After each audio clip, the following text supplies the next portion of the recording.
مسائل تعلیمی، آموزگاران ساحه و اشتراک به‌واسطه گروه نجات ستاد اوید به حالت‌های فوق‌العاده و مدافع گرجدنی ناحیه شهرنو برگزار گشت.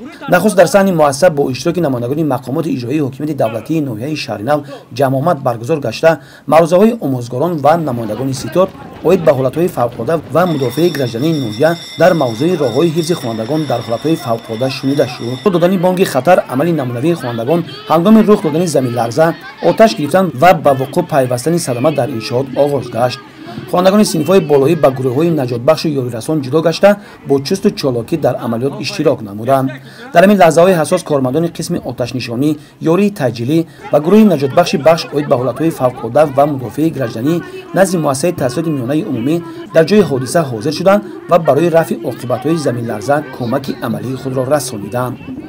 در مؤسسه تعلیمی درس‌های کشاد در موضوع‌های راه‌های حفظ خوانندگان از عاقبت‌های صدمه، عمل خوانندگان هنگام رخ دادن حالت‌های فوق‌العاده و به خود و به دیگران رساندن یاری اولین طبی هنگام رخ دادن حالت‌های فوق‌العاده گزارده شد.